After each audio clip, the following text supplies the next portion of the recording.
Hey, it's Glenn Scrivener from Speak Life. We're doing Reading Between the Lines, and today's phrase is one flesh. So we're going to talk about sex.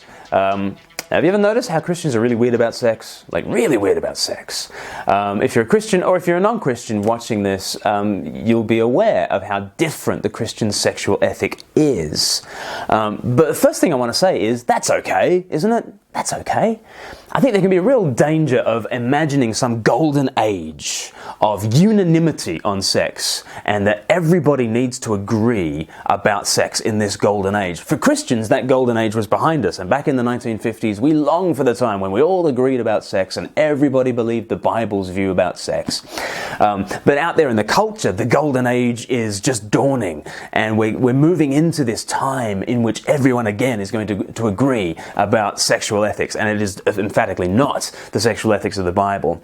And I think both sides are really wrong and damaging if we're just trying to enforce unanimity of view on sex on people. My first little plea is that can a Christian at least make a case for their weird view on sex? This is not about hating people, and this is not about forcing people into the Christian sexual ethic. I don't want to do that at all. But I do want to clear a space and say, is it okay? Is it okay if we have a different view to the prevailing culture? Here's the different view. The different view is Jesus has a crazy, beautiful view of sex. When he unpacks it in Matthew chapter 19, what he does is quote from Genesis 2 verse 24. And that's the verse that we're going to think about this morning or today. Genesis 2 verse 24, "For this reason a man will leave his father and mother and be united to his wife, and they will become one flesh." This is at the heart of Jesus' understanding of sex. He goes back to the beginning. He says, in the beginning the Creator made them male and female, and they are intended for one flesh, and this kind of is his teaching on sex and marriage. And really, almost the only other thing he adds into the mix is in Matthew chapter 5, he says, outside of that context of marriage, don't even think about sex, right? That's really Jesus' sexual ethic. Sex is male and female coming together as one flesh, and that one flesh relationship is an all-embracing lifelong relationship, i.e. marriage. So sex belongs in marriage. And you think, that's crazy. That is crazy. It is crazy, but it's beautiful. It's beautiful. The same way that all of Jesus' teaching is crazy and beautiful at the same time. You know, turn the other cheek. That's crazy. Go the extra mile. That's crazy. Give to anyone who asks you. That's crazy, but it's beautiful. It's beautiful. In the same way, sex is kind of like that. Because what a Christian is saying when they're having sex with their spouse is they're saying, look, I'm in this with you for life. I give myself to you unconditionally, forever. You know, a Christian is giving not only their body to their partner, they are giving their very life to their partner in bonds of unbreakable love. Really, if you ask me, the Christian view on sex is the Ferrari view on sex. You know, if I owned a Ferrari and you wanted to drive it, you could not drive it. Unless your name was Scrivener, you are not getting behind that wheel. And I fear for a culture that so often wants to buy into a beat-up old Lada view of sex. You know, if I owned a beat-up old Lada and you wanted to drive it, sure, fine. If you wrote it off, you'd be doing me a favor, probably. Christians do not believe that sex is this beat-up old thing. It is this Ferrari. And it is a beautiful thing. And you might look on the Christian view of sex, man and woman coming together for life in these bonds of oneness. You might think that sounds crazy. Can you at least see that there is a perspective on this from which you might conclude that it's beautiful? That's all I'm asking you to consider. I don't want to force you into the Christian sexual ethic. I don't want to legislate for your bedroom. I really don't. And I'm sorry when sometimes Christian cultures have legislated your bedrooms, in a way that's forced you into a Christian view of sex when you don't actually have a Christian view of anything. So what I'm not going to do is to try and force you to have the Christian's view of sex, but I would like to invite you into the Christian's view of the world. Because the Christian's view of the world is a love story.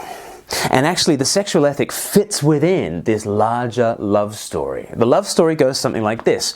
There is an ultimate husband called Jesus Christ who has left the glories of heaven in order to sacrifice for his bride. Just as Adam goes down into death-like sleep and his side is pierced and he makes that sacrifice to form his bride, in just this way. Jesus has sacrificed for us. And even though we get everything wrong, including sex, we get everything wrong. And Jesus loves us nonetheless. He dies for us, He rises up, and He says, I want to be one with you for free and forever. That is the love story. And if you come in on that love story, it doesn't matter what your sexual past is. It doesn't matter what your sexual sins have been. It doesn't matter right now that you're wrestling through what a sexual ethic should be for you. Jesus says, right now, I want you. I want to be one with you forever. And if you say yes to that, then you are brought into the most intimate, the most beautiful relationship with God for free and forever. And if you want that, then you can say yes to that. But as you say yes to that, you are asking Jesus to transform you. You're basically saying, I will, in a marriage sense to Jesus. And He will transform you. And one of the things that's up for grabs is your view on sex. And He will convert you to His view of sex. Because His view of sex is crazy, but it's beautiful. Okay? And that's the offer to you. That's the offer to you. But my plea to you is come in on this love story. And then see how everything makes sense in the light of this love story, including your sex life. That's if you're not a Christian. If you are a Christian, then maybe you're thinking about this stuff about sex and you're thinking, man, I've got plenty of sexual sins. I've got plenty of sexual history that has not been Jesus-like at all. How should I respond to this teaching? Well, think about your relationship with Jesus right now. You know, your relationship with God right now is not dependent on your sexual history. It's not even dependent on your sexual views. Your relationship with God right now, if you have trusted in Jesus and you submit to Him as your Lord, as your bridegroom, as your King, if you submitted to Him, if He is your Lord, if you trust in Him, then your Christian life is as good as Christ's is, because you are one with Him.